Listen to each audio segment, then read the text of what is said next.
सभी भाइयों को जय देव, जय मां भवानी और जय छात्र धर्म। तो भाइयों, जैसे कि आपको पता है कि कल राजस्थान में चुनाव है और अगले 5 साल तक क्षत्रियों की दिशा निर्देशा इसी जो चुनाव होना है कल, वो वोटिंग होनी है, उससे आगे दिखाई देगी। तो भाइयों, मैं सभी क्षत्रिय भाइयों को ये बोलना चाहता हूँ कि ये वीडियो सबसे ज़्यादा फास्टली जितने भी ग्रुप हैं हर जगह पहुँचाएँ। तो भाइयों, कल क्षत्रिय समाज को क्या करना है? तो भाइयों, क्षत्रिय समाज को अपना जो वोट है वो सिर्फ क्षत्रिय को डालना है, ना ही कोई पार्टी देखकर, ना ही कुछ। वहाँ पर जो मजबूत कैंडिडेट है, पहले तो आपने ये करना है कि जिस कॉन्स्टिट्यूंसी में सिर्फ एक क्षत्रिय खड़ा है एक तरफा, उसको वोट डाल दो। चाहे हमारे उस कॉन्स्टिट्यूंसी में 1 लाख वोट हैं, 80,000 हैं, 50,000 हैं, 40,000 हैं, 30,000 है, 20,000 तक भी हैं, तो पूरे के पूरे वोट एक तरफा डाल दो। आपकी चाहे उससे लड़ाई है, जो भी है, आप वो सब मतभेद भूल जाओ। सिर्फ अपना क्षत्रिय अगर तुम्हें मार भी दे फिर भी तो वो तेरा भाई रहना चाहिए, क्योंकि वो क्षत्रिय है। ठीक है, तो आप सभी ने ये मतभेद सब भूल जाने हैं और एक तरफा उसको वोट डाल देना है, गिले शिकवे वो करके उस कॉन्स्टिट्यूंसी में जहाँ पर सिर्फ एक क्षत्रिय खड़ा है। अब बात करते हैं कि कई कॉन्स्टिट्यूंसी ऐसी है जहाँ पर 2-2 क्षत्रिय भी खड़े हैं, इंडिपेंडेंट भी और पार्टी से भी, और कई जगह दोनों पार्टी से भी। अब वहाँ पर आपने ये देखना है, वो कॉन्स्टिट्यूंसियाँ बहुत कम होगी, वो खींचकर 10-15 कॉन्स्टिट्यूंसियाँ होगी, 5, 10, 15, उससे ज़्यादा नहीं।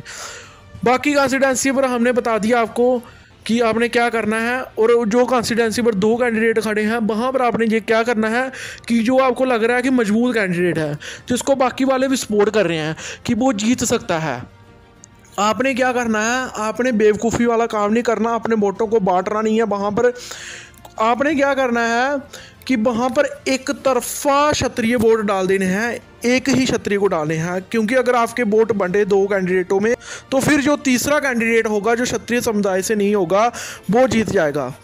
आपने बहुत ही अच्छे से दिमाग लगाकर ये काम करना है। आपने वहाँ पर एक तरफा क्षत्रिय वोट डाले हैं, नहीं तो वोट बांटने का कोई फ़ायदा नहीं। उससे बेहतर है कि वोट ही ना दो। जहाँ भी डालो, जैसे रविंदर सिंह भाटी की कॉन्स्टिट्यूंसियाँ शिव विधानसभा, वहाँ पर 3 क्षत्रिय खड़े हुए हैं, वहाँ पर एक तरफा रविंदर सिंह भाटी को वोट डाल दो। जहाँ भी डालने हैं चंद्रवान सिंह को, वहाँ पर चित्तौड़गढ़ में एक तरफा डाल दो। वहीं आशु सिंह सुरपुरा का अगर डालने हैं तो एक तरफा डालो, नहीं तो राजेंद्र सिंह राठौड़ साहब जो भी खड़े हुए हैं उनको डाल दो। किसी को भी जहाँ भी डालने हैं आपने एक तरफा डालने हैं।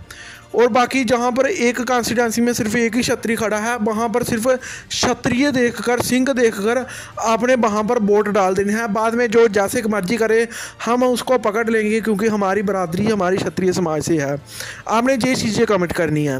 अब बात देखने की ये है कि क्षत्रिय समाज से लगभग 8-9 कैंडिडेट ऐसे हैं जो निर्दलीय हैं या किसी दूसरी पार्टी से है, बीजेपी कांग्रेस से नहीं है। 9 कैंडिडेट ऐसे हैं, उसमें से 3 कैंडिडेट ऐसे खड़े हुए हैं वहाँ से बीजेपी कांग्रेस ने भी टिकट दे रखी है, पीछे बचे 6।